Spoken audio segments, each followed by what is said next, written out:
Hi, everyone, and welcome to another episode of Anime Lounge Podcast. I'm your host, Matt, alongside with my other host, Lance.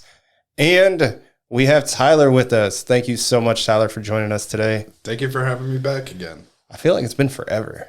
It's been a while, that's for sure. Pretty sure the last one I was here for was 1,000 Year Blood War Part 2. Yeah. Oh, shit, that was a while ago. It's been a while. Yeah. It's basically the beginning of winter and second winter. We're saying second winter because this is April and we just got hit with another snowstorm. So, just 12 inches. God, I think we got like 4 inches out by us, but more people lost power over 4 inches than any other snowstorm we had this year. Yeah. Yep. Yeah, that was insane. But let's get back into what everybody really enjoys, and that's talking about some alcohol real fast. Lance, what are you drinking today? Today I am going to be drinking some Buchanan Select blended malt Scotch whiskey, and I'll be chasing that back with a new Glarus Spotted Cow. Matt, what are you drinking? I am drinking some Driftless Glen Bourbon. Delicious. Mm-hmm. And also throwing that back with a Spotted Cow. Tyler, you're drinking some what for us? Some high quality H2O. Just hydrating. Being safe. Yeah, that's okay. Lance, you want to let our listeners know what we're covering today? Yes, today we are going to be covering all of Season 1 of Shangri-La Frontier. And the synopsis I have for this is Rokuro Hizotome is a trash gamer, someone who only plays terrible rated games. After finally beating another trash game, Rokuro finally joins the masses and plays the most popular AAA rated game, Shangri-La Frontier.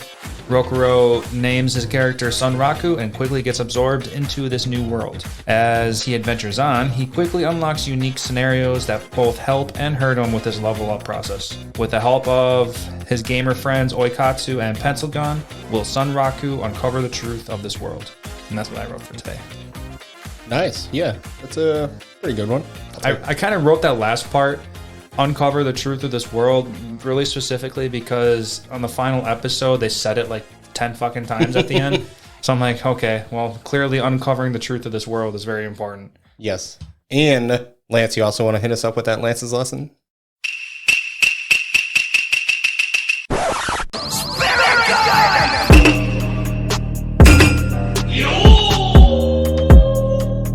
Today's Lance's Lessons is going to be the Japanese word for bird, and that is tori. Tori is spelt Tori, and tori is relevant to today's episode because Sunraku runs around in a bird mask, and all the bunnies like to call him Birdman too. So, bird, tori. We're going to go with some tori today.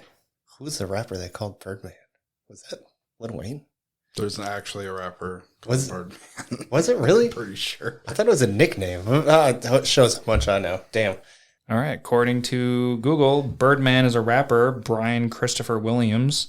Sure. Born in 1969, better known by his stage name Birdman or Baby.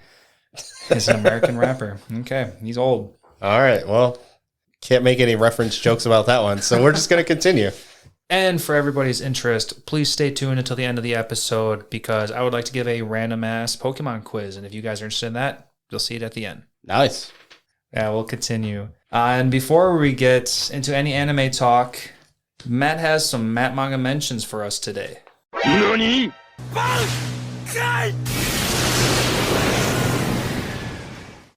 Yeah, I feel like it's been forever since we covered anything with a manga. It's nice. I missed it. For anybody who wants to start where season 2 will be, I suggest starting on chapter 59. All of season 1 covered chapter 1 through chapter 58. The thinking behind why Rokuro went with luck is because he knew criticals and drop rates were very low in the game, like in the game matrix. So that's why he picked luck to be one of his major stats. Okay. Because he figured a lot of people aren't going to do that. So he's like, well, let me be different. The first time you see that computer, you remember, I think it was like episode 3 or 4, something like that. There's just that room and then there's the computer going in. Oh, where we eventually see the 3 higher ups? Yep. Okay, yeah. So the first time in the manga, there's actually somebody sitting there in that chair. Oh, okay. Watching. So Yeah. Just overseeing everything at all times. Yes, and it's actually a woman, blonde hair. Okay. That's all you know. Literally, don't know anything else. I would assume they make reference to... It is not the two that you see later on in the season. Right. Well, I was going to say, they make reference to someone and her husband. So I don't remember exactly. I don't think they gave a name, but they make it very clear that there's a woman and a man. Oh, yes. And I'll bring that up again in the future. But I would assume if you're saying this, it's going to be that woman. That would make sense. You see the online thread talking about Sunraku and Emil before Third Town, because you can read it much easier in the manga for the 10 fights that Sunraku has to make before the... Oh, man, I'm drawing a blank on what the last guy is, but he's a wood sorcerer. Yeah, that guy. So for all the attempts, you have 7 attempts for the Packhounds, 4 attempts for the tentacle thing, 2 for the Berserk Goblins, 1 for the Dynabore, 112 times against the Toxic Bird. That poop bird got him over 100 times? 112 times. And they did state that in the anime, by the way. They did, but it was just like, here's a second, especially towards the end, except for the poop bird. I know for a fact they make mention of that one. The armored larva was once, the twin-headed tigers was twice, and then the golem took him 7 times. The boss bunny, I'm drawing a blank on what his name is. I didn't write it down. Visash. But yeah. So he's actually singing a song. Like I was trying to listen to it again, and it kind of sounds like he's just kind of mumbling to himself. Oh no, he sings. Okay, it's his words, and even in that the post credit, the SLF mini, and they're replaying it. It's like he screen captured that whole scene, and then Rokuro is playing it for his friends. Oh, okay. So they even showed the singing twice. But yeah, he's actually singing. Okay, words. Deaf guy can't hear it apparently. But yes, so you get to see that. You never see Emil trying to be a scarf when Rokuro is meeting with Penselgon and Chuzo. Oh, so, no, she's just like hanging off on the side. Okay. And they basically ignore her until the same point in which Penselgon is like getting ready to leave, and then she makes mention of it. It's essentially the same concept, but positioning. Yeah, Emil's just next to him instead of wrapped around his neck like a weirdo. First time I saw that in the anime, I thought he had a swollen neck, because I didn't catch on at first until it panned to the back, and I was like, oh, that explains it. Katso is an archaeologist subclass, which is why he uses whips. Oh, they actually gave him more of a title? Yeah. So he has whips and he has spirit fists. Yes. So remember, he's talking about how you can have like subclasses and all this other stuff when he's explaining it to Rokuro. A little bit. So his subclass is archaeologist. Okay, interesting. And wasn't that in the anime too? Because I don't remember that. You do or don't? I do. Oh, okay. It was after it was during the fight with Weatherman. Okay, because he's like, oh, these whips finally come in handy. Yes, same concept, but he's just like, oh, I can finally use my subclass of an archaeologist, and I guess it went a little bit more detailed. It was just very, this is my subclass, and I finally get to use my whips. Then you don't see Rei. You don't see her like struggling to write that letter to Sunraku. Oh no. No. Does she write the letter? The letter still happens, but you know nothing about the struggle that it took for her to write this. Pacing the room, trying to figure out what to do. No, it's too formal. And then writes the formal one anyways. You don't get to see the fight against Asura Kai. Basically, you see them all like preparing to fight, and then it's just all the Weathermon fight. Oh, so you just have to assume that... Yeah. Oh, not the ambush. Like you see the preparation, like you see them all staged to ambush, but then you don't see the fight of the ambush. You learn that reviving is one of the most expensive items in, as far as consumables are concerned, which is pretty common, but they just made mention of it. It took 12 chapters to get through the Weathermon fight. It was about 3 episodes to get through it in the anime. Lance and I were talking. It was almost 4 full episodes. Was it? Yeah. 15 through 18, was it? 15, 16, 17, and 18. So four full episodes, and then episode 19 opens up with the ending blow to Weatherman, and then some story. So the fight itself was 4 actual episodes. You find that they are 12% complete with SLF, the story. Okay. Not too surprising when there's 7 colossi and they've only taken care of 1. Yep. To make sure I'm following, are you saying what's in the anime, not the manga? No, I'm saying what's in the... So in the manga, they said after the Weatherman fight, they are 12% complete with the story. They said that in the anime too. Did they? Okay. And also when it shows the computer again where the chair is empty. Yep. The first time it did it said 0%. After they defeated Weatherman, it literally says 12% on the computer for the download bar. Apparently, it did show it in the anime. I did a terrible For a simple time. anime, you weren't paying attention. I guess. And so Sokyo, who is I want to say she's the shorter one. So she's got the crazy hair. Oh yeah, Sukuri. Yes. She's the one fighting. Yep. Yeah. So she's the founder of Utopia, which is the company that made the game. Yeah, they were kind of talking about, because the other one was like, yeah, you made Weatherman way too strong, so I had to nerf him a little bit. And then they were mad at each other for like, well, you're supposed to be strong. Like, well, you made it too strong. And Sakuri is the founder of Utopia. So that big building is Utopia. I didn't think she was the founder of Utopia. That's what they say, and there might be more than one founder, but they said that she was the founder. Like when they gave the descriptions of who the characters were, they said Sokyo Sakuri, founder of Utopia. So yeah, because in the anime it showed that she was just the developer of Shangri-La. Yep. And so they make map creator. So they make mention of that too, and then it's so then the other characters or the other 2 people that we see are important, but they do make mention that she specifically is the founded Utopia. So basically the overhead of the game. Okay. I'm glad you said that now, because I would have assumed that blonde figure woman that you were talking about at the beginning, who is the wife of another person. If she's kind of secretive, I would assume that she is the top. Yep. Still could be, but... Very well. So Penselgon lost 40 levels to regain her brooch. Yep. They were talking about how she had to give up time, and that meant her levels. Yep. So it was 40 of them. Mm-hmm. Then the Headless Horseman fight was 9 pages. So that one was super short. So, a little off topic. Nope. How much did she lose for getting killed? So she lost money. She lost... Because where were all her sources of level loss besides the evil eye? So I think it was the brooch, to pay back for the brooch, and then I think that was really the only time they make mention. So the brooch, she lost levels on too? So they didn't actually mention that she lost any levels when she was killed. They just said she had to pay a fine. That was for the scales. No, the scales was... The scales was a temp increase of levels. Oh, no, I'm talking about for... The brooch. The brooch, yeah. She put the brooch and something else into it, but didn't use it, so she can get a refund after she respawned. Because otherwise it would have been taken. But I thought she only lost 30 levels. They say 40. Katsu lost 30 levels. She should have too. That's why I'm trying to figure out what her other 10 levels...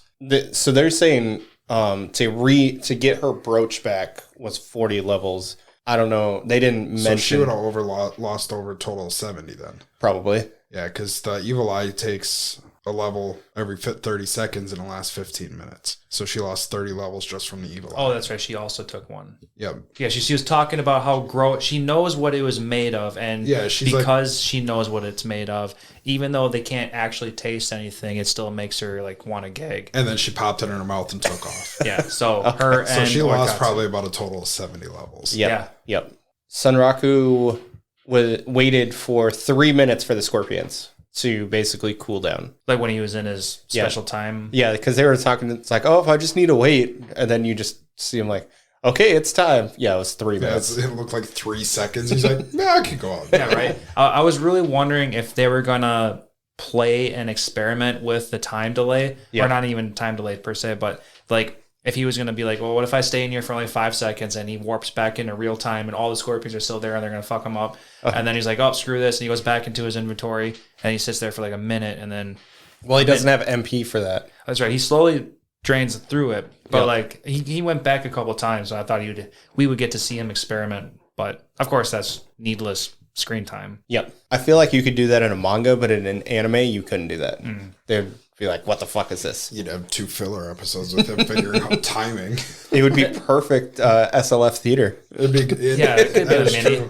That, or it could have just done a simple time skip or narration, like, oh, well, I found out the best time for me to warp back in. Show him doing it for like 5 seconds, and then all of a sudden it just skips. We're like, all right, 3 minutes. That's what we need. That's the sweet spot. And then the RNG, so the random number generator goddess, she's actually flipping you off when she's talking. Okay, so I missed that part too. Apparently I missed a whole bunch. I was going to say that's in the anime too, because it blurs it out. Oh, yeah, that's what it is. So yes. Because he's cursing her and she's like... For people who can't see, Tyler flipped us off. And yeah, so it's that does actually happen in the manga. That's what I was right. That's what I wrote it down for. Because it does actually happen, and it was funny. All right, so not too many changes going on, especially for a 24 episode series. No, that basically nothing. In all actuality, nothing really. Yeah, today's anime, they're staying right on par with everything that's coming out. Yeah, especially the popular stuff. All right, so that was interesting enough. So after we do this, let's just jump into some character talk. Tyler, did you come out with a favorite character? Obviously, it's going to be Weatherman. Oh, you're going straight for Weatherman. Obviously. Just how his character build is, and just in general, like the whole story behind him. It was just, I don't know if impactful is the right word, but it helped draw people into that scenario, just to that fight alone. Okay. And I love his character design. Yeah. I play a game called Smite, and there's a character called Susanoo who has a sword, and he's got a cosmetic just like that, and it reminded me a lot of that. Okay, nice. Yeah, he was a really good character. I definitely would not have picked him for a favorite, but yeah, no, good choice. Lance, what about you? I think Sunraku, he's really cool and all, but okay, I kind of want to go with Oikatsu. Okay. Oikatsu is funny. There is going to be some pull from reincarnated as a slime. It's just he's just got a really fun English voice. That's really where it comes from. Other than that, he's just a funny, silly character. Like when he's on that horse and he's got all these great sound effects about him being whipped around, and he's doing a fantastic English voice acting job. So I'm going to pull a lot of that from there. And he's just a smart ass. And I really do like the idea of his Spirit Fist too, how he was combining red and black to make crimson, and then yellow thrown in there too for whatever, I can't remember right now, but the 3 lights into 1 for the final blow. He's pretty interesting as he is, and he's just fun, so that's why I like him. Okay, yeah, no, definitely a good one. He's a good character. What about you, Matt? I am also not going to pick Rokuro, just because I feel like that would be a little too obvious. He was definitely the main character, definitely a great character. I'm going to go with Toa. Okay. Pencil gun? Yep. I think she was the most relatable of a character, besides, being the like super goddess that her sister thinks of. Yeah. But, sometimes you don't want to play the same character every time. Sometimes you just want to be the bad guy. And sometimes you want to help people out. So I think that's a great way to do it. And then the spears were really cool. Like, I loved her abilities, and I thought her fight was great. So, like, mainly against the Weatherman? Yeah. Yeah. The shadow sealing. Sealing, yeah. Yeah, the sealing, that's the word. That was a pretty cool idea. I loved it. Yep. Yeah, then like chopping her arm off to be able to use the sword. Oh yeah, she like used her arm. Oh, not that. Like her arm got cut off, and like she caught her own arm. That was pretty interesting. Yeah, I thought that was really good. And like the first time you see her, you're like, oh, okay, apparently this is going to be the bad guy, and you come to find out, no, it's going to be like his best friend. Yeah. Yeah, she was a really good character. I think she had a lot of growth and development too. Like, yep. She no longer wants to be the PKer, and she's actually trying to be good now. Well, that's because the game ruined PKing, but yeah. That too. All right, so for favorite character, I'll switch it up from Weatherman, because I guess that's kind of just like... Just say you have a second favorite. So my second favorite would probably be Saiger Zero. Okay. Oh, yeah. Ray. So I'm curious, is it just Saiger Zero, or is it Ray? It's Ray in Saiger Zero. Okay. Because like... It's more so her personality inside of Saiger Zero.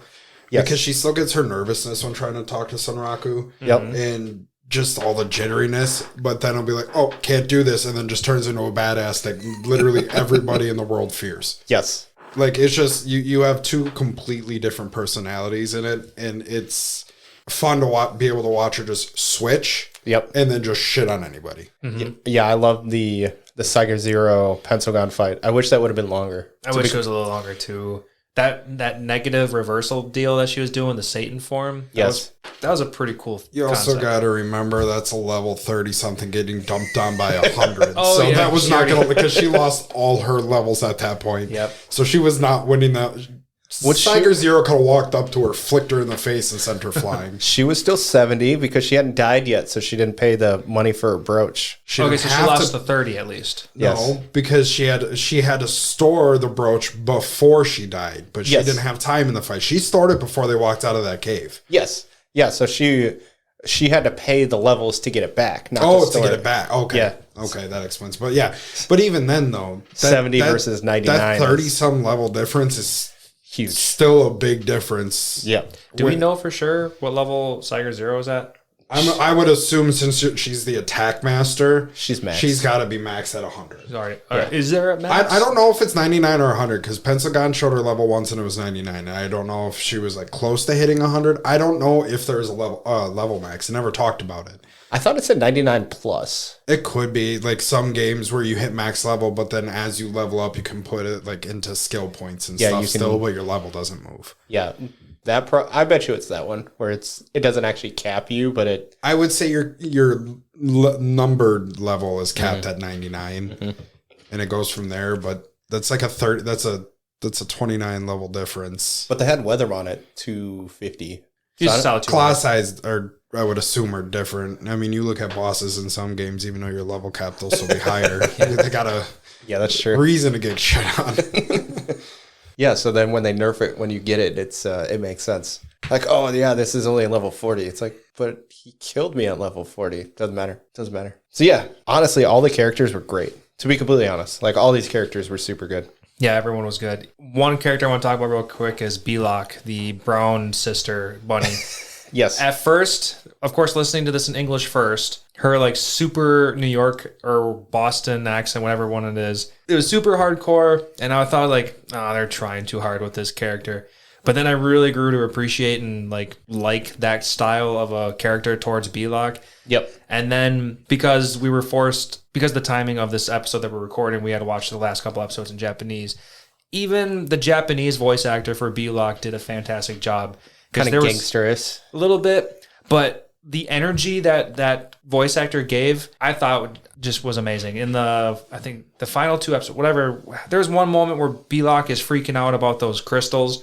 Yep. And like she went into this really high pitched voice and it didn't sound like a bad kind of recording or anything along those lines. Like it actually sounded like really fun acting. So I was like, even her Japanese voice is spot on too. Like, so Belok's acting in both aspects was really fun. And she's just interesting too. Honestly, that's probably one huge thing as far as this anime is concerned is all the characters, either subbed or dubbed, fit almost perfectly with what you assume the character is going to be. Yeah, so, that or they just fit really well. Yeah, like the personalities match with who they have for voice actors.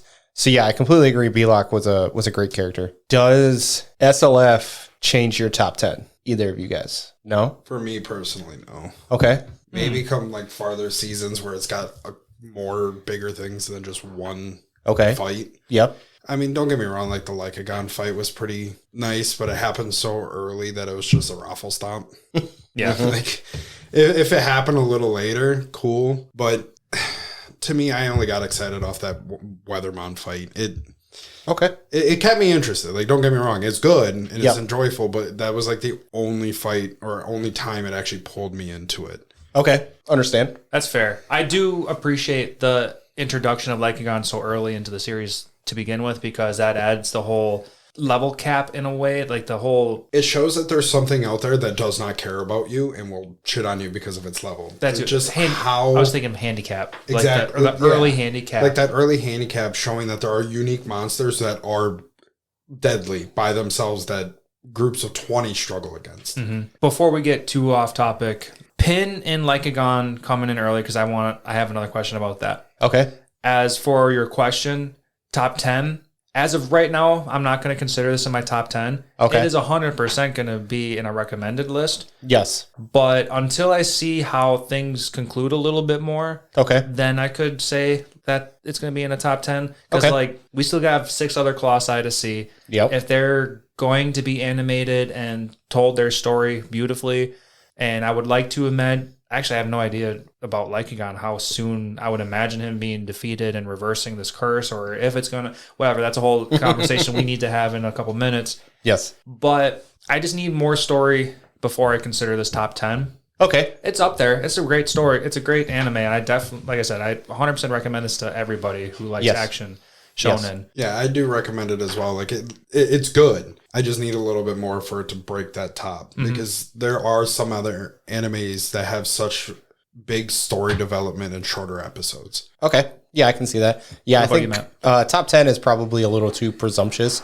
I like what Tyler said, where it has the potential. It definitely has the potential to be in a top 10. Definitely. But this is obviously recommendation worthy of an anime. I feel like this is probably going to get some recommendations for like top anime of the year. Oh, sure. Yeah, this was just too fun and easy of a watch to not make some kind of list. Yes.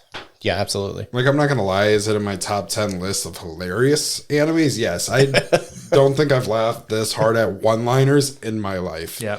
Like, just how witty they were the entire, all 25 episodes with just... Oh, is it? Sorry, I wanted to see some Driftless going on. Oh, yeah. Oh, I thought you were like telling me to lower my mic or something. I was like... No, sorry. No, your voice is great. Yeah. But with just like all the witty one-liners, they would get you off guard. Yep. And would break up every tension, every tense moment there was. And I loved it. Yeah, and even with this anime trying to stay like super up to date on some like lingo and stuff like that, like it didn't feel forced. It felt natural enough, and like so the way they pulled some of that in was also kind of funny. I should have wrote down a lot more one-liners. Like, the fact that the first mini boss he runs into, he calls Poop Snake. Like, there's no effort, just Poop Snake. Yeah, I thought the introduction to SLF was great too, because he's like, oh yeah, I play games all the time. I'm going to pick this. I don't need to go through the intro level, the starter level.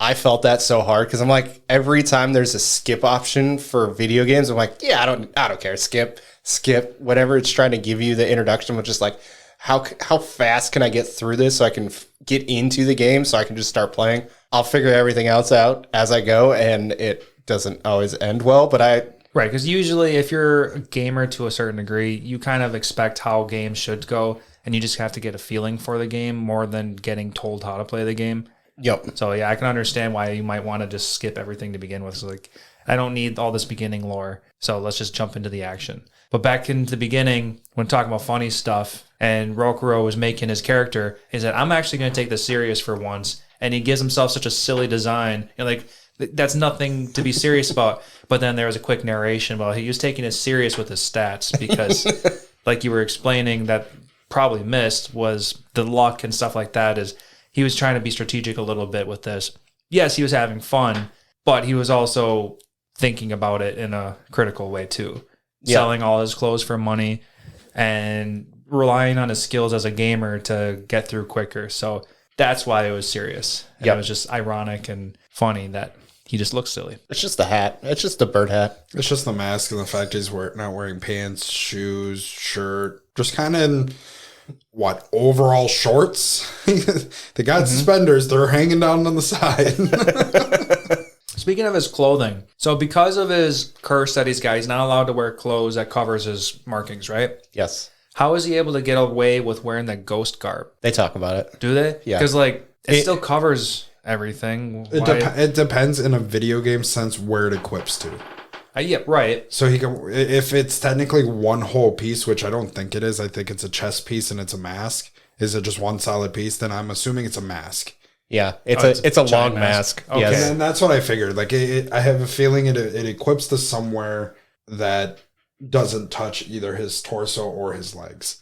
So yeah, so if you remember, it's like 3/4 down his arm because he can just so happen to wear the wristband. Yep. So it's 3/4 down his arm all the way up, and then it's his whole chest, and it's like his leg, it's his calves, I think, that have the mark. It may be like just below his shorts too. Yeah. So basically, he can wear underwear and bracelets, short pants, yes, necklace, and something on his head. So that's all he can wear. So basically, wrists, shoes, which he doesn't wear shoes apparently, and his necklace just so happened to be able to wear that. So yeah, it's 4 things.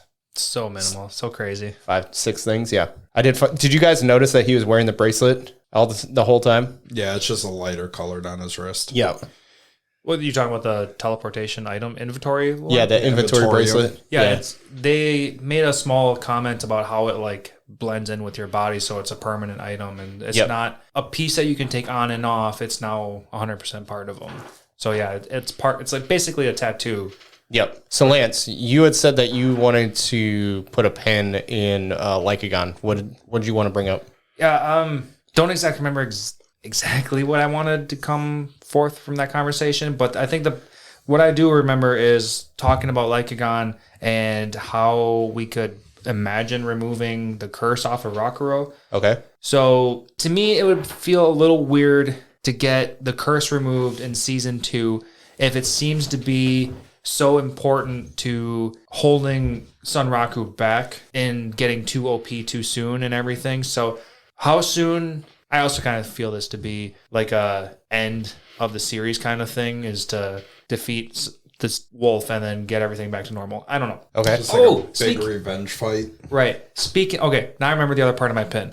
The other part of my pin was, if you guys started this video game this early on and your character got cursed like this, would you still continue playing, or would you say fuck it and start over because you are still so new at this game? Personally, if it's right at the beginning, like, I'm restarting. Yeah, I'm fucking restarting. You ain't screwing me over like that with some RNG and ruining the rest of my gaming experience. What if you couldn't? If you couldn't, then you obviously ain't got a choice. So we're gonna assume you couldn't. Like, we'd have to there'd have to be some reason that Smurf accounts. No, not a thing. It's literally a one-time go. Like your restricted IP address. Like your headset is only programmed for one character. If you want a second character, you got to go buy a second headset, kind of thing. Like a memory card, old school memory card kind of thing. Yeah, basically everything's stored right there on your VR set, so you can't do anything. You can't override and start over. Okay, well, I guess that would have to be the only way to.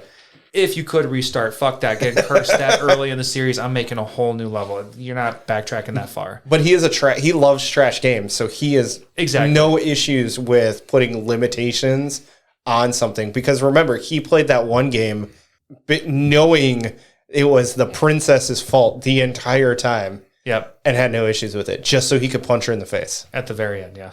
So he didn't even punch her, he drop kicked her. Yes, I laughed so hard. It makes sense why he would continue. Yes. But personally, hell no. Yeah, if I had the options, I would definitely go with no, I'm not going to continue.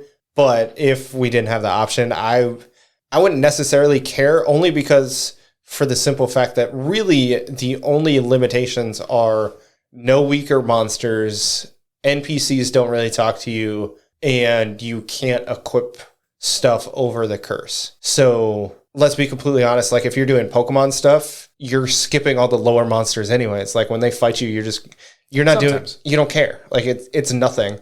So if you're not going to get anything out of it, especially in like today's Pokemon, because the game is so nerfed. Yes. To the lowest common denominator. Yes. Pokemon is so insanely easy now. Like going back to like Red, Blue, and Yellow, you kind of had to grind a little bit in the beginning. Yes. Or at least make sure you fight every battle.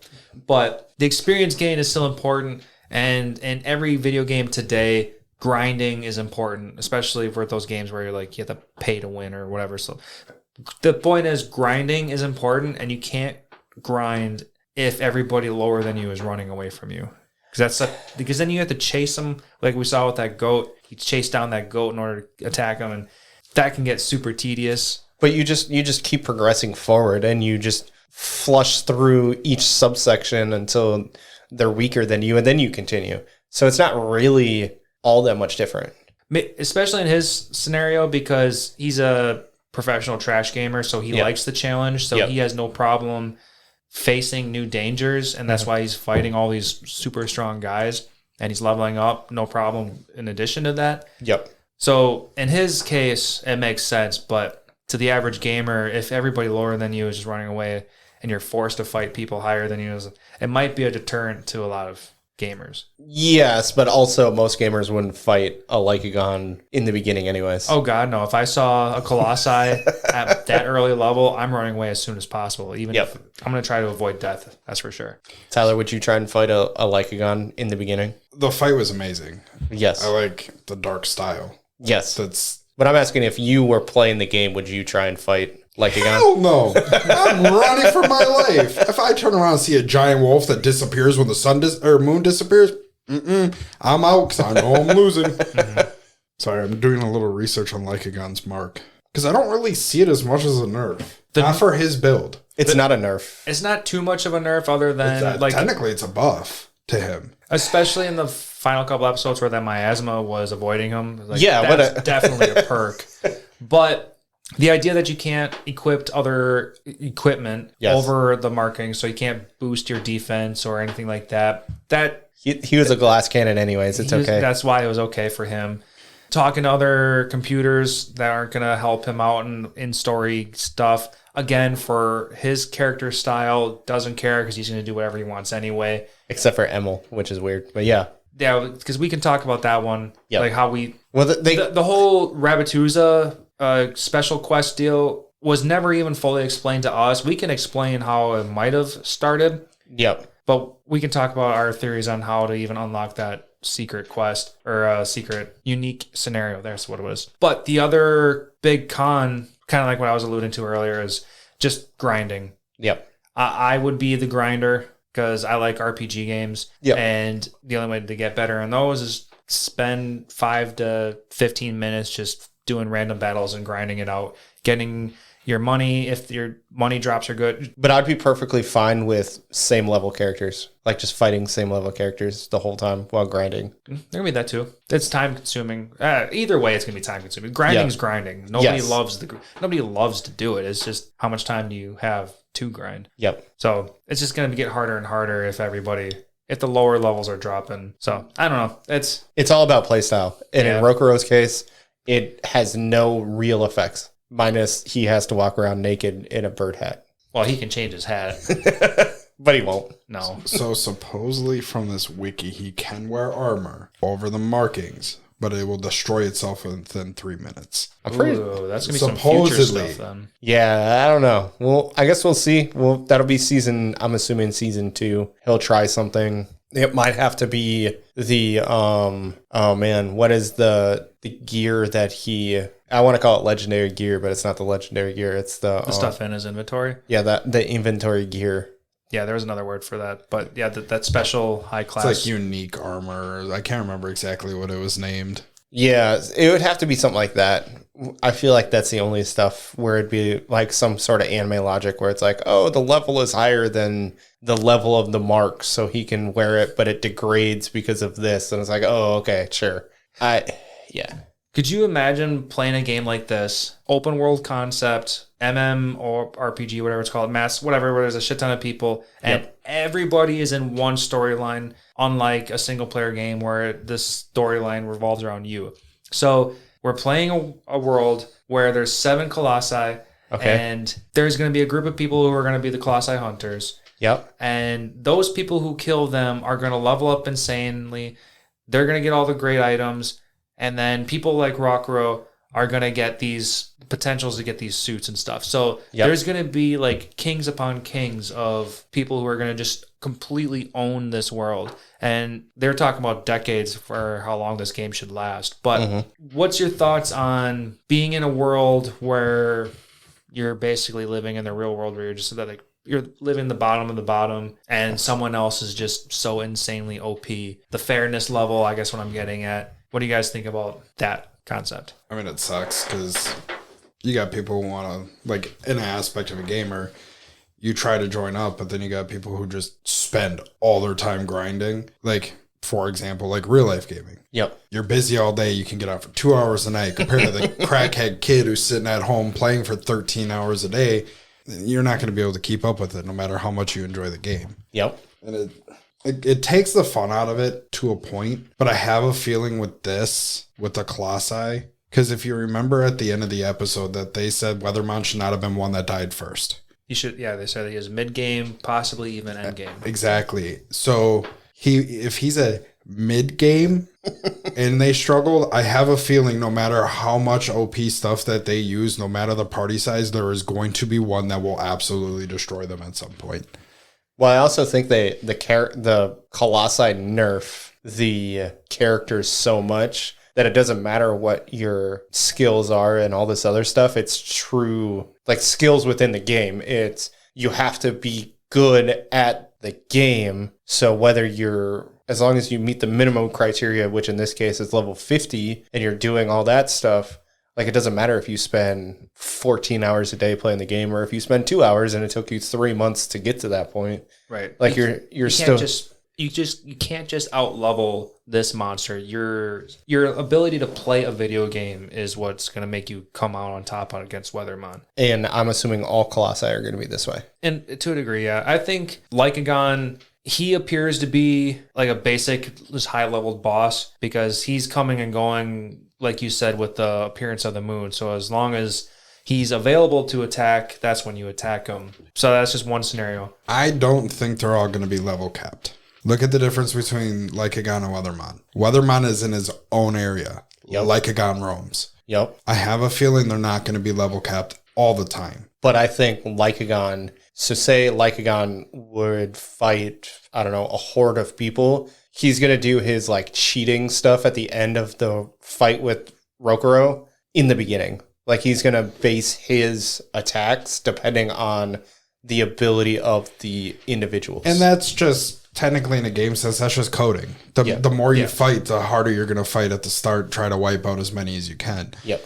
But that's not it. That's with like Weathermon opening with clear skies. Mm-hmm. He's not going to because he hasn't been pushed that far yet because that's a phase 3 move. Yep. But with Lycagon, it's whole different because they're two completely different style of fighting. Yep. Not even styles of fighting, but scenarios. Yep. Where one's a random encounter and one is a set encounter. Yep. Do you think we're going to see him in season 2? 100%. With how it ended, we're going to see him at some point. I kind of want him like I want Sunraku to be just kind of roaming and he just pops up, bitch slaps him, and then just disappears. That would be so goddamn funny. And he just sits there and freaks out. Like it's almost like he's traveling in the middle of the night and it's almost daybreak. And then Lycagon just comes out of nowhere and gives him that one slap, and Rokuro has no chance to lightning's in. Like I could see like a good like comedy move where he's like, oh, I can take a Lycagon now, pops up, kills him real quick, just disappears, and he goes, never mind.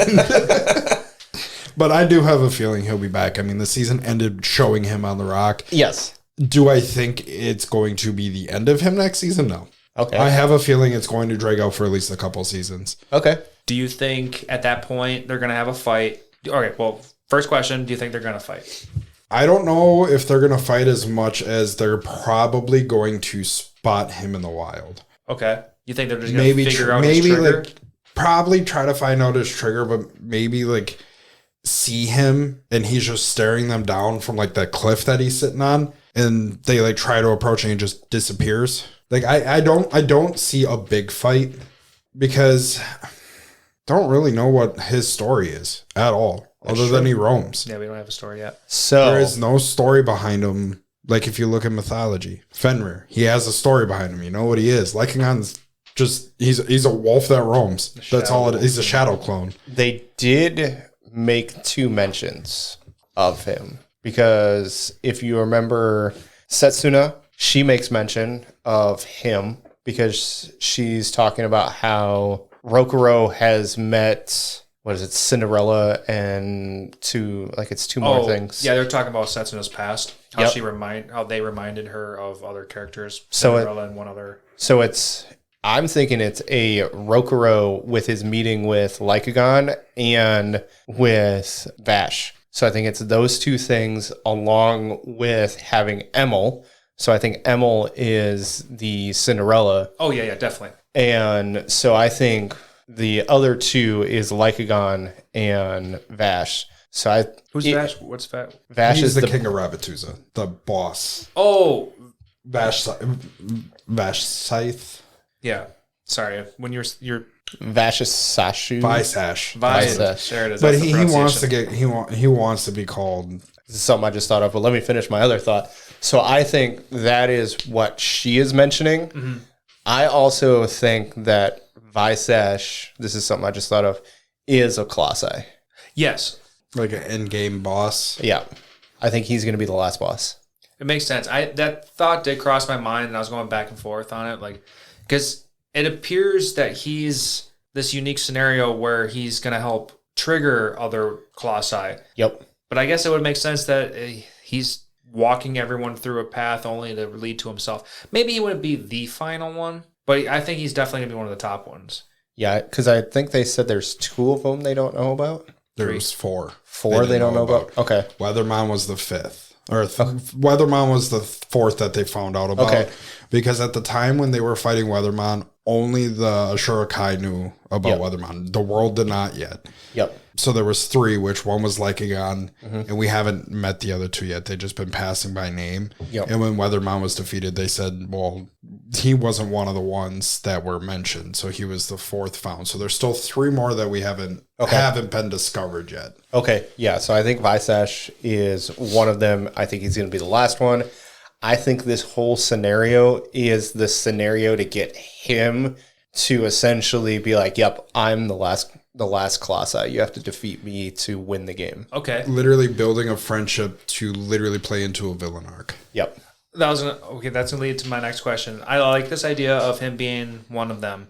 Do you think he's just gonna be like an honorable, like a very kind-souled Colossi, or do you think something inside of him is gonna like tick, and all of a sudden he's gonna turn evil, and then that's what's gonna make him the true Colossi? I feel like it would be Emil dying. Ooh, interesting. I don't think Emil's going to die, but I think he's going to be like the Yamamoto of the world. So basically he could obliterate the world if he wanted to. But at the same time, I can see him also not being a Colossi, but being somebody that would accompany Be like your him. partner? Exactly. Kind of like how Emil is right now. Yep. Okay. Maybe he was the Emil to the first Colossi or something like that, and that's how he knows all of them. Because if you look at it this way, depending how game is coded, when you approach somebody, it shows their name. When you approach Class A, it says unique monster. And his is just Mob Boss Visash. That's it. There was no unique monster to it. There was no other tag to it that could change. Yep. Because it could be game storyline progression. Yep. But as of right now, I can't see it just yet. But It could definitely happen. it could go that way. So, Yep. of course, anything can always happen. It's anime Weird. logic. Weird. Yes. Yeah. So, yeah, it could go 50-50. I wouldn't be surprised.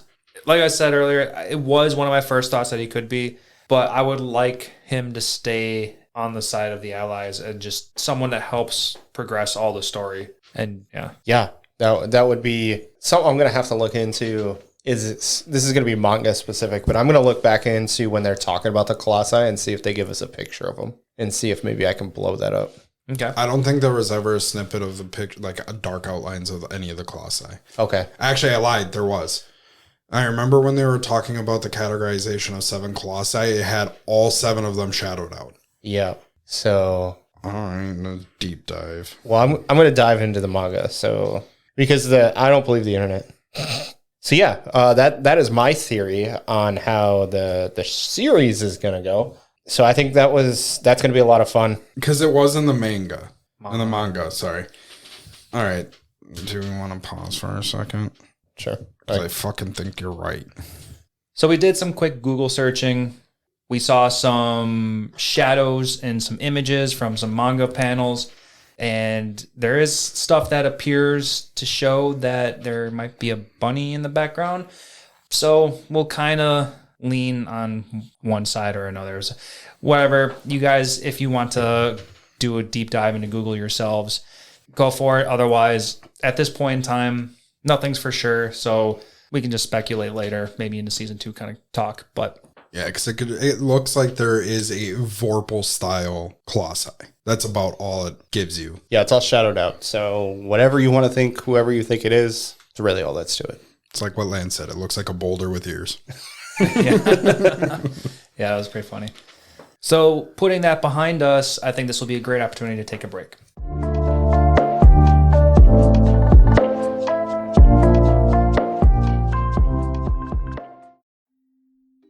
Hey Toasties, I'm Missy, here with my bestie Johnsy. Hey y'all. Do you like mind-blowing crime cases, spooky tales, and debating theories? Well, what a coinkydink, so do we. Grab your beverage and be a part of our Toasted Shenanigans on your favorite podcast app.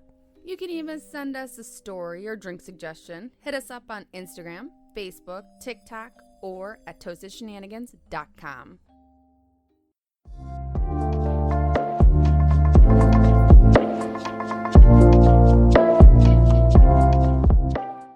Now that we're back from our break, I think this would be a great time to talk about probably one of the biggest takeaways from this entire season, and that's going to be the Weathermon fight. Yeah, I'll give you that one. Because, I don't know, the first half of this series, the first core, there's a lot of fun, cutesy stuff going on.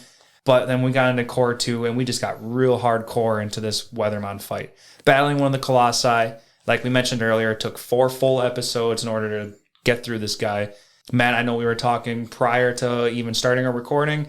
Did you feel this was too long of a series of episodes to flush this out? Or do you think it was justified? Do you think it was too short? What are your thoughts on the length of this Weathermon fight? I'm going to start it with this. I thought the fight was fantastic and probably one of the best fights of the year. Oh, yeah. It was an episode too long. Probably 10 minutes worth of an episode too long. I think they just elongated the fight too much. Now, if I were to watch it again with 10 less minutes and been like, yeah, actually, that feels very rushed, I might change my mind. But knowing the manga was 12 chapters, which isn't very much, and just feeling it after watching it twice, I felt like it was just touch too long. Tyler, what about you? To me, I felt it was perfect. Okay. I mean, from anybody who's listened to me, the last ones, I enjoy the longer fights because it builds into it more. You kind of get to see each person's different fighting style in it, and it kind of breaks down their thought process during the fight. Like, you look at Sunraku's moments where they were going to go res him, but Pencilgon held... Oikatsu? Yeah, Pencilgon held back Oikatsu to wait. Yep. Because she realized he tossed an orb to himself to figure out the timing. Yep. To be able to survive clear skies. And then you got Oikatsu's genius moment of tying himself to the horse's head and just going on a bucking ride for 10 minutes. Upside down like a weird masochist. Yeah, why would you have to put yourself upside down? Because he got off on it. Yeah, he got... Yeah, that was funny. But I thought it was perfect. It gave time to show Oikatsu's and Pencilgon's fighting styles and how their teamwork was able to play in with each other and how much trust they had in Sunraku to be able to handle a Colossi by himself. Okay. Because they noticed he was more built for that speed and to keep up with it. Also because he's a trash game lord and can keep up with those instant kill millisecond frame reactions. Yep. Okay. For the most part, I agree with Tyler. The length did feel justified enough to me. Okay. And that was more because it was a learning curve that we were watching real time. And that was Rokuro learning the attack patterns. Yep. And what we learned in the end was his new Vorpal weapons needed a certain time to elapse over in order for them to be used to begin with, which was the ultimate ending to Weathermon itself. So I wish they kind of would have alluded to that just a little sooner. Like, oh, I need my weapons to become useful, and they can't become fused useful until X amount of time goes by, or there needs to be a reason for them to be useful. Like, he said that at the end after it was already on his last revival, or his last self-revival, and it worked out that way. Because we learned in the end that Pencilgon still had 2 revivals in her inventory. Yep. So yeah, and they were the half health revivals. Oh, those are the half ones? Yeah, they were a full out of the full revivals. She only had 2 half revivals left. So either way, they still had 2 opportunities left. Could have saved Rokuro just a little bit. But the point was he had a plan, worked out perfectly for himself in the end, anime logic. And we learned his thought process the entire way through. So it made sense to me. Yes, 4 episodes does seem like a long time. And in those 4 episodes, we got to learn more back history stuff too. So it was a little sporadic. So ultimately, I'm okay with it. Okay. Do you guys think it's one of the best fights of the year? Easily. Okay. I'd say it's going to probably be top 5. I mean, it's... Top 5 for sure. Yeah, definitely top 5. I'm thinking more like 1, 2, or 3, like top trophy-worthy fights of the year. It definitely is, but it is only April. The year is just started. It is the the beginning year of the year. just started, and there is a lot coming out this year. Yeah, that's fair to say. But it is going to be a very hard fight to beat. Yes. I think technically they considered this a part of the 23. Yeah, 23 because it was a winter. It came out in fall, so they consider it to be a part of 2023. Their cycle. Yeah. Okay. That's fair. Because I was going to say, I mean, we could consider Core 2 part of 24, Yep. but if it's a continuous deal, it's still technically part of 23. 2023, I should make that clear for our listeners. Yeah, it just depends. I consider it a part of 24 because it came out in 2024. So that's just kind of my thought process behind it. But yes, it definitely is fantastic. But now we need to put that into categories of, not to spoil anything about Solo Leveling, but the last 2 episodes were fantastic as far as battle sequences go. Yep. And then we can only imagine what to expect out of Demon Slayer. Well, Freyrin too. The clone fight was just insane. I don't know if you guys have seen that far. I think I'm still on episode 20. I haven't seen any of it yet. But okay. I came across a post on an anime page that literally broke down the top fights of the year. Okay, yeah. And the Freyrin fight was in there. Yep. Weathermon was in there. Yep. And then there was another, the solo leveling. 2 of the solo leveling fights were in there. Okay. The one against Igris. The hunter. Oh, yeah. The assassin guy. Mm-hmm. Yep. So I guess, yeah, it depends where you clarify it. Last year, it's easily top 1, top 2. This year, I'd put it vaguely top 5, somewhere in there, due to the fact of there's so many big animes coming out this year with new seasons. Yep. That this could look like a kid show compared to it. Like you never know. I think it'll hold up, but I know what you're saying. This one was very well done. So I am so happy for this, how well it turned out. Mm.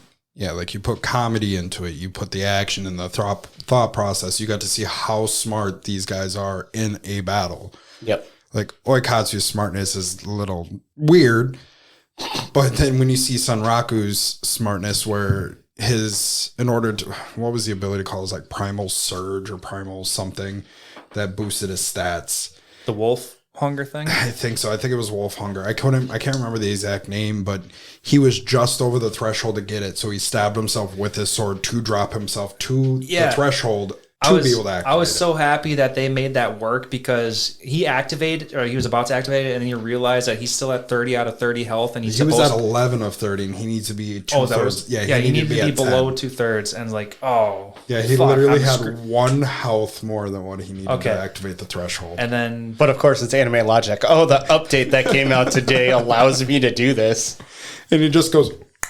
Cuts his arm real quick, and he's like, all right, we're good. No, he stabbed himself in the shoulder. Remember, he just got... You know how funny it would have been? He stabs himself in the shoulder, crits, and kills himself. That would have been a little funny. But I guess it makes total sense, because we saw that they can hurt each other, and Rokuro made a couple comments about how he almost died even though he's already on critical health and stuff like that. So It makes perfect sense that we can make this a realistic game. You can hurt yourself and cause some damage that way. And at the end of it, just like we were talking about the revives, it doesn't matter what your HP is. You could be 1 or 10 billion. It's instant kill ability. Yep. You're gonna die regardless of what your HP is. So as long as it's not at 0, you're full health technically.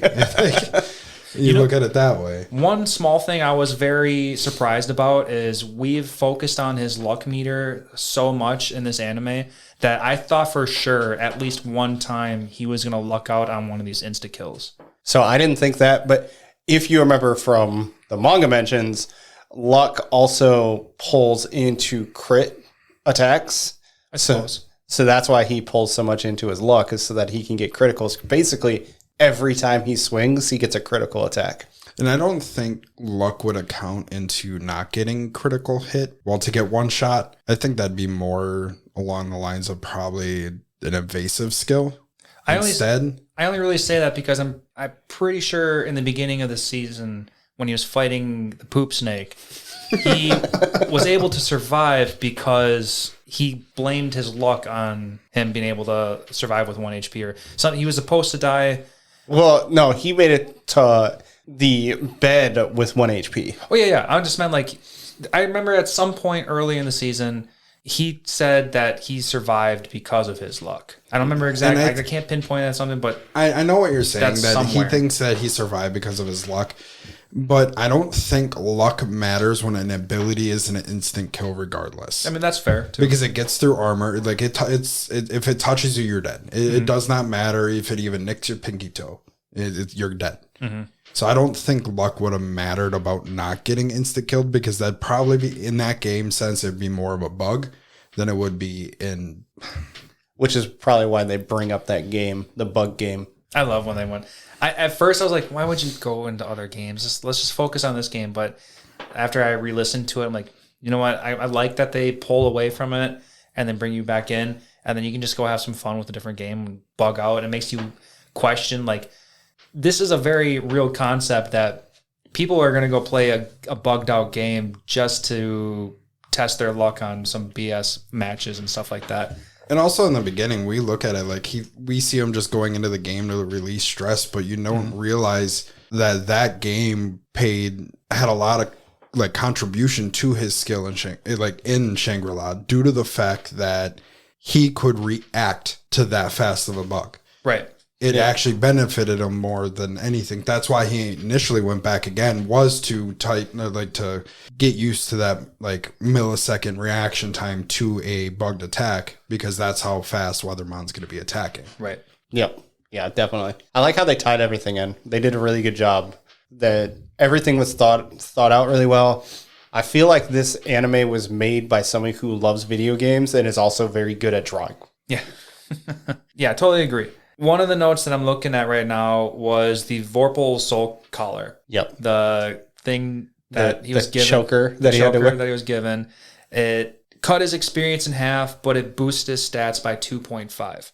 So, yes, early game would suck ass to lose out on that experience, but the stat boost you're getting technically is better. Yep. So, end game kind of an item would be insanely overpowered. Yep. So there's that middle ground where he's at, because he's in the beginning, and in his situation, he's screwed anyway because he can't grind properly. Yep. So it helped him out in some way. So I just thought this item was a very interesting idea, and I just want to bring that focus. Would you guys have any more thoughts on that?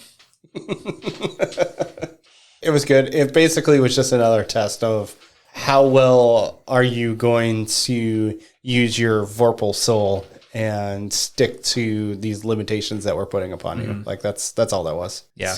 And to take a step backwards, or not a step backwards, but more of a step forward in how he got it removed with his the Colosseum fights. Yep. And that final battle with that wizard stump, that wizard tree, it was pretty cool. The wood sorcerer.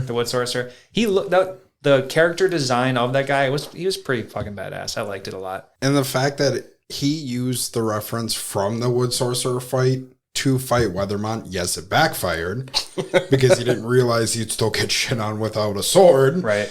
But he learned from that fight to try out something in that Weatherman fight because he was relying so much on that sword. Right. And for our listeners, that was removing his weapon. The 800-pound sword. Yes. Yeah. One thing I noticed during our conversation, I do find it funny that you can take fall damage, but you can jump from like an infinite distance. Like you remember I guess he slid down, but like the fall damage just made no sense. I don't know where I was going with that. I can't think of a specific scene. Yeah, I can't. I just think like in the beginning, he jumps out of a 15, 20-foot tree, lands on his feet and perfectly fine. Yep. But then, gets booted up by the mud shark. The mud digger. Yeah, he's in my notes right here. I was just about to talk about him. Yeah, that mud shark was funny. That was an interesting concept to the idea of early game kind of bosses. And it was really fun to show that he's a speed character and it is literally his worst kind of enemy. For the second monster, yeah. Yeah, so he can't solo this. And then we end up beating the Mud Digger kind of like on a fluke because... Defied physics. Because the bunny just teleported him to a different spot, doubled his fall, his... It's not that like the teleportation doubled it. That's kind of what I meant by like defied physics, because something falling is going to reach a max velocity, but his kept gaining, and that's what ended up killing it because he was almost at the ground. Emil pulled him back up to the top, so he started falling in and gained more in. Like, right. That's what I was saying. I can't remember what they called it. He went through a wormhole. He just fell through a hole and then just continued at a different location. That's all. He just continued falling. No difference. It just headbutted the Mud Digger to death. Oh, was that the instance when his luck kept him alive because he still fell and then he killed him with one? You know what? I don't think it was the luck. It was he acknowledged Emil for it. Yep. Because if Emil didn't teleport him, he would have died. Right, but it was still an accident. It was 100%. The win was an accident because. It was because he was just falling. That's all he was able to do. And that entire fight was won by Emil. Yeah. Because of his severe disability of being in something that he can't lift one foot until the other foot's on the ground, which limits him as a speed character. So this is kind of something I just thought of. So they make mention that the Mud Shark, you're not supposed to be able to solo. And basically it nerfs you from soloing. But then Oketsu was able to solo it. Oh, yeah, I suppose Oiketsu was soloing his whole way up. Yeah. But I guess Oiketsu wasn't a speedster, so maybe he was able to defend against the launching mechanism at the end. Basically, they make mention how the shark will just flip you every single time you hit the ground. Right, because he's known as the solo level killer. Yeah. But the thing is, if you look when it went to Oiketsu, he wasn't in the mud. He stayed up on the rocks away from the mud. So how did he beat him then? He's going to attack him regardless of where he is. And I'm pretty sure Oiketsu's got, no, because he's a monk, so he's more of a brawler. Yeah. Well, he does have the whip, but yeah. What's he going to do, whip a shark to death? I don't know. Jump and then ground attack. I don't know. It's in the mud, so yeah, I have no idea. I mean, maybe when he surfaces, he can kind of. He's a pro gamer, probably could time it, jump up, hit him, and pop back to land real quick. Mm-hmm. Maybe. I don't know. That was just we only saw it dead and him standing on the side of a rock. We didn't really get any clarification of what he did to beat him, and him saying, "Oh, I thought Rokuro said this was hard. This is easy." Yeah, I'm very curious. I am curious if we're gonna see more of, well, I know we're going to see more of Pencilgon and Oiketsu, but like, what exactly do you think they're going to move forward with? Because they created the clan. Are the three of them just going to kind of be buddy-buddy and share information, and that's what their clan is going to be? There are Colossi hunters. Well, yes. And from the one tip that Setsuna gave was to find Bahamut. Yeah, yes. I was about to bring that up in a reminder. Yep. So I have a feeling that's might be what the next season is based on, is finding Bahamut to find more truth.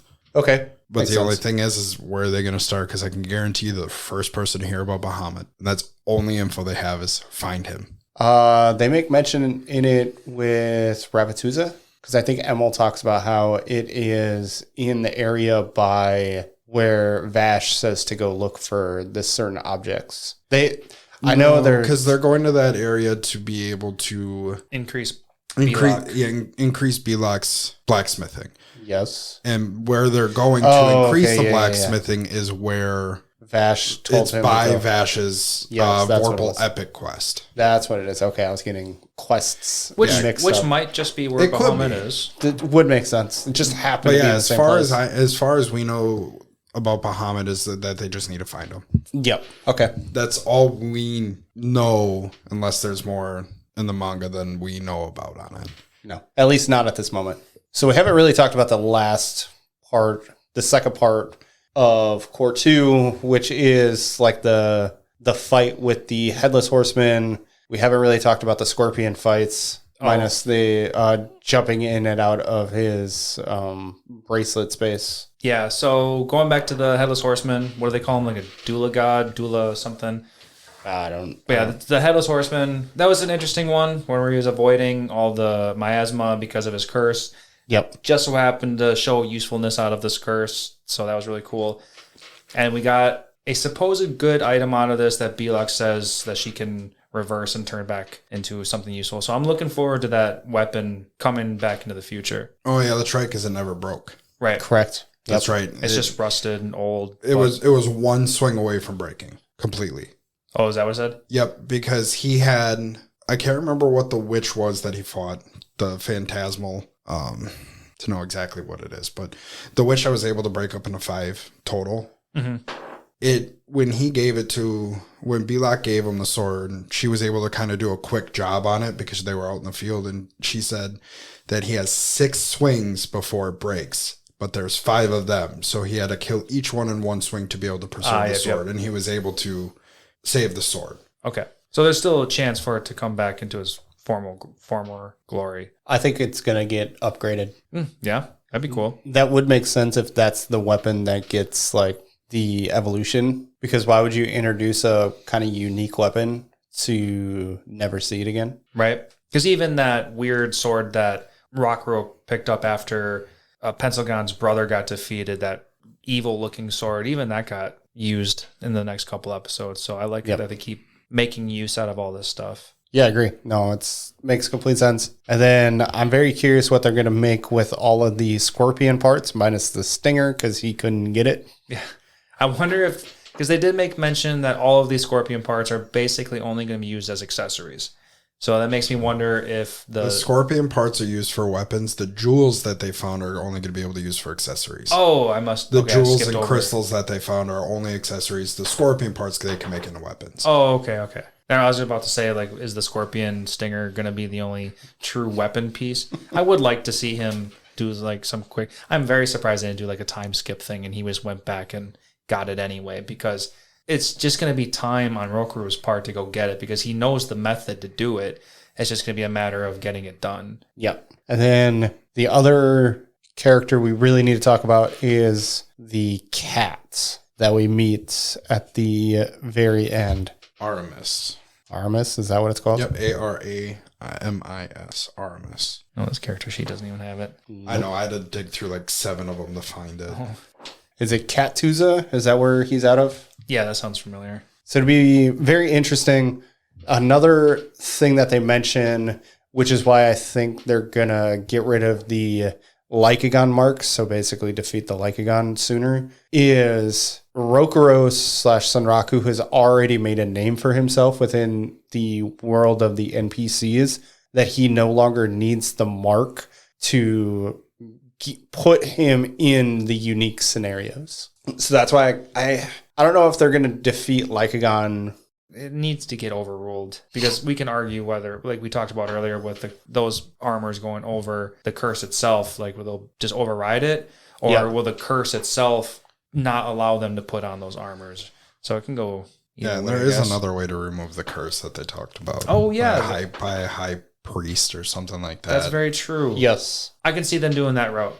No, I think they're going to defeat Lycagon. You want the defeating route? Yeah. I think that's going to be the only way that Sunraku will let himself do it. Yeah, he won't go to a high risk. With how determined he is, especially after the scorpion scene, I think that's going to be the only way he will allow himself to get rid of it, because since they see the marks that he was deemed worthy by the Lycagon, that he wants to remove it by defeating the person who found him worthy. That makes more sense. And it's a cheap way out if he just go get him removed. Yeah.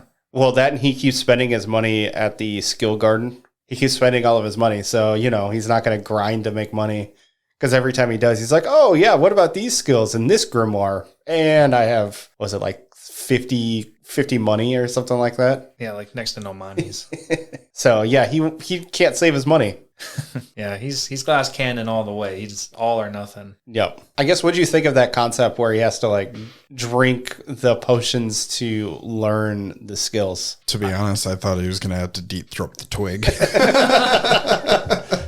I thought it was funny. I mean, if you think about it, technically it's useless because there's no taste buds. And what's the point? Is you're just going to slam it anyways. It's a video game. Yep. Although now I'm wondering, I feel like I'm mixing anime right now, but was there a moment where if you did something, your taste buds in the game could be enhanced? I think I might be mixing anime right now.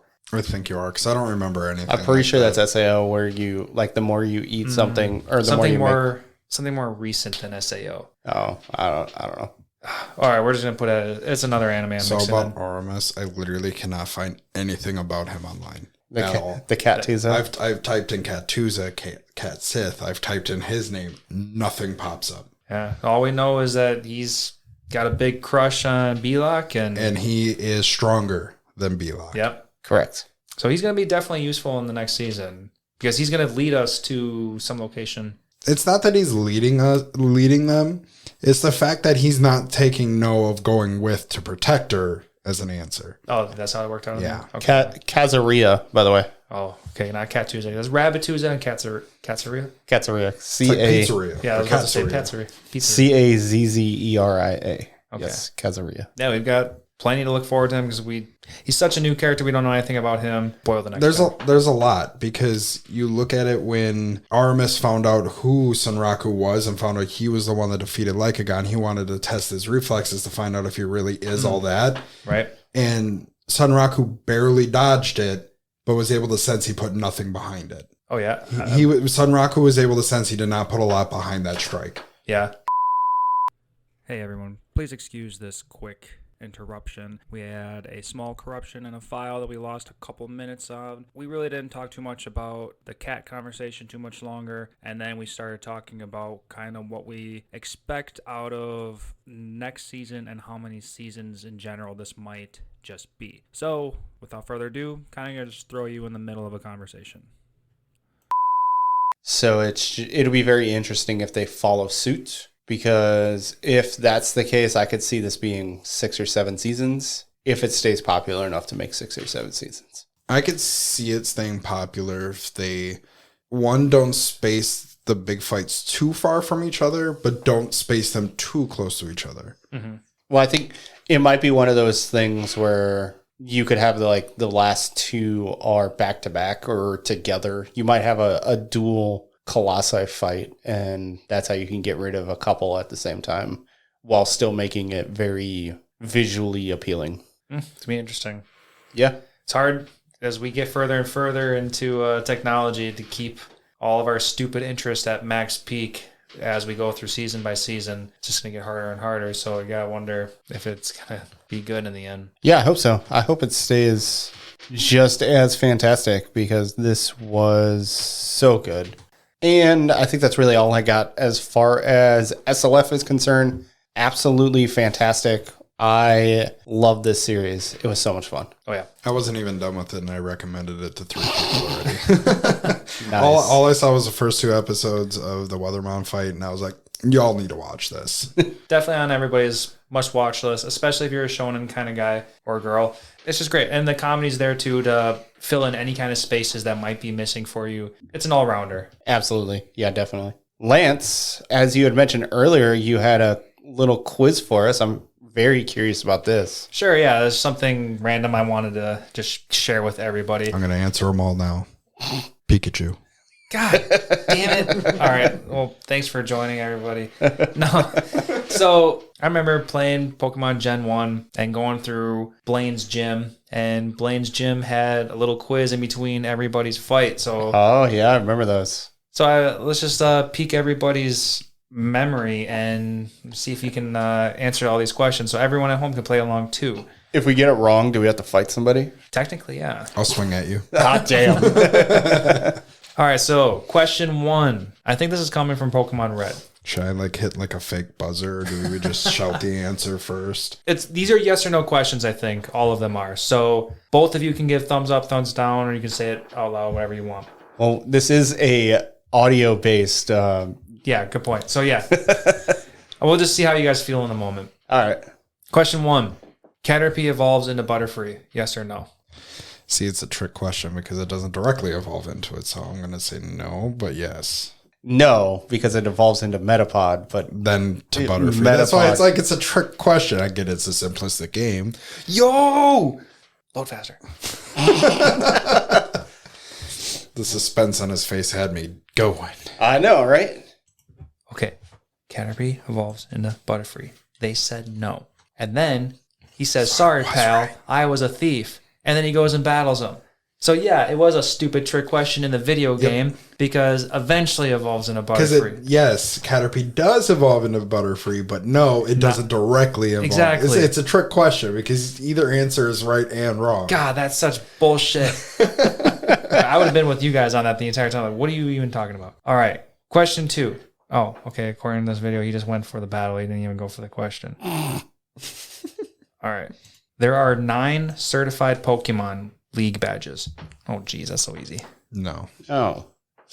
Are you asking us the original questions? Yeah, these are the original questions from the Pokemon game itself. All right, this one. Poliwag evolves 3 times. In the original game, no. He evolves twice. In the new games, it's still no, because Poliwag is technically a second evolved form from the baby. Oh, yeah. Duh. Yeah, it's possible to evolve 3 times. But yeah, the answer was no. Thank you. How many more questions we got? I think 2 more. Oh, okay. Okay, this one says, are thunder moves effective against ground elements? No. Ground, yes. Right, yes, it's rock that they're not. Yes. Oh, but this game says no. What? I think that did eventually get updated. I think you can use electric type moves on ground type, not rock type. Yeah. But according to Pokemon Red, ground type. I haven't played Red since I was like 8 years old, and that was 22 years ago. Bullshit. I call lies. So I was right, then wrong. These are some bullshit questions. Right? All right, final question. Pokemon of the same kind and level are not identical. Okay. I mean, in red, I'm going to go with no. The same kind? So they're saying if it was 2 Pikachus at level 20, it would be it would not be identical. Yeah, Pokemon of the same kind and level are not identical. Yes. Yeah. One could be a male, one could be a female. That's not identical. Well, in red, there's no male and female. Yeah, in red, I'm going to.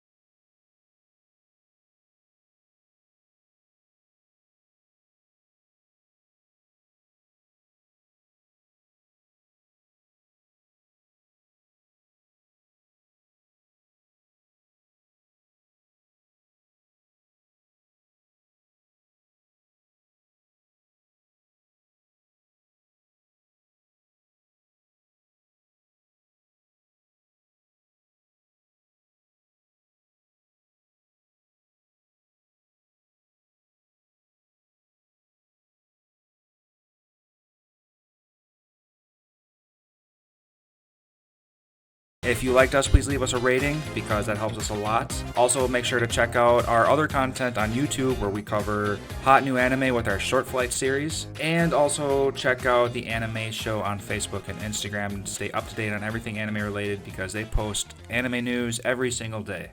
And until then, we'll catch you guys next time.